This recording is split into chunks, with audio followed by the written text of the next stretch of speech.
Hey guys, today's video is going to be a really hard video for me to do. This is something that I've always wanted to talk about, but I've always been told not to tell anybody my story. Honestly, this is the hardest thing that I've ever had to say because this moment that I'm telling you literally changed my entire life. So I just want to brace you guys. I'm not going to go into graphic details as to how it happened to me, but I'm going to tell you how it changed my entire life. So when I was 3 years old, I was molested. Someone took advantage of me and it changed everything for me. I was away from my mom at the time when this had happened to me, and when I went back home to my mom, I remember she put me into the bathtub for the night, and I remember I was burning in pain, so much pain. And I remember looking at my mom in her eyes and telling her my GG hurt. Now in 3-year-old lingo, my mom was like, "Your what?" "Why does it hurt?" And I remember telling her that it hurts because of the man. I said the name, but because I was so young, I really didn't know too many sentences to use, or even if it was really a bad thing that had happened to me. Maybe all little girls went through that. I really could not express myself. So then my mom, she went to call the people that I was just with, and from there I don't remember any other details. So then around the age of 7 or 8, that's when I started to forget the details of what had happened to me. Honestly, I went on to be a happy little girl. It wasn't until my teenage years that I started to get really frustrated with life. I was going through depression and anxiety, and I hated my life and everything around me. But deep down inside, I've always known that I had something inside of me that I hated so much. Something inside of me that I just wanted to rip apart. Something inside of me was there, but I did not remember what had happened to me when I was 3. It's as if my brain was trying to protect me from the 3-year-old little girl that was suffering in so much pain, and I did not know what to do. So when I was 13 years old, that's when it all came back. I was in my mom's room at the time, and I was looking for something that I couldn't find, and I ended up opening her closet door. When I opened her closet door, I noticed that there was this folder in the back of her closet. I never seen this folder before. This was my first time ever seeing this folder. But it caught my eye because I was like, what's inside of this folder? I took the folder and I put it on my mom's bed. I started going through the folder and I realized this entire folder was all about me. Things that I had went through and things that I was going through. And I'm looking through the folder, I get to the back page, and that's when I see my name and this person's name on this paper. It was some type of court document, some type of court paper that I was looking at. And then I seen the year that the court hearing or whatever had happened. And then it just dawned on me. I realized that I was 3 years old at the time, and for some reason my mind just started going back to this 3-year-old girl, and every single memory and every single thing that happened to me during that time just came rushing back to me really fast. All of the information just came out and I could not handle it.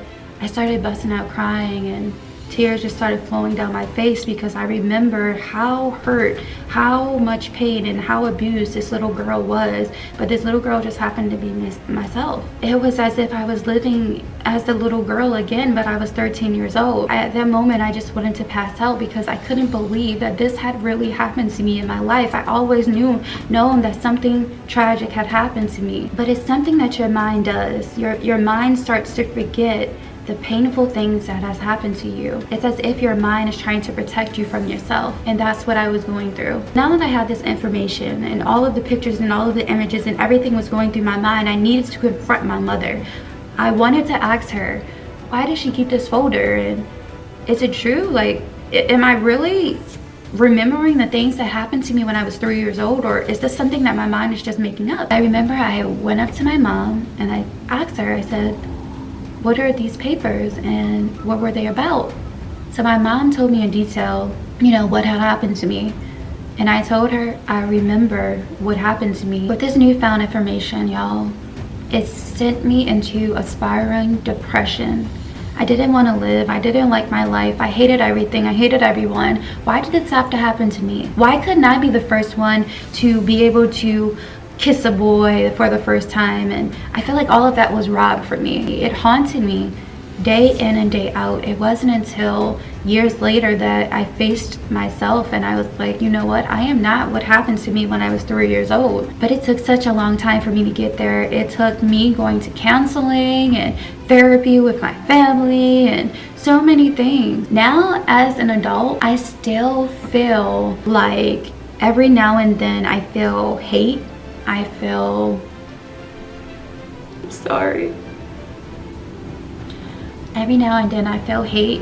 Every now and then I have anxiety because the images sometimes come back to my head about what happened. Every now and then I feel depressed, even though I have everything in the world. You don't understand that when something like that happens to you, it changes everything for you.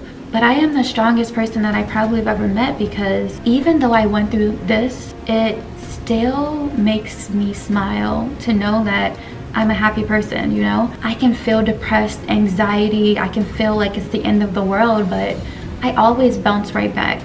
So no matter what you're going through, no matter what you went through, always know that you can always come out of it stronger and bigger and better. Things are gonna happen in life that you really, really hate. There are gonna be times where you wake up and you're just like, I just don't wanna get out of bed. But just put your 2 feet on the floor and you gotta keep on going, no matter what. And honestly, I truly hope that this story prevents another little girl from getting hurt the way that I was hurt. I really hope that this story gets through parents' heads that your child needs to hear things like this in order to protect them.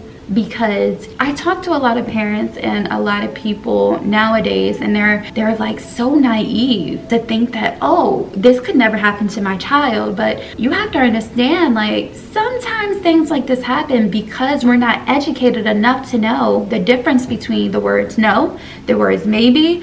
And I just want to tell y'all, I love each and every one of you so very much. I'm so glad that I'm able to talk to y'all like this and be really vulnerable with you guys, because honestly, I was very scared to tell this story. And I was thinking to myself, maybe I should never tell this story to anybody and just let it go.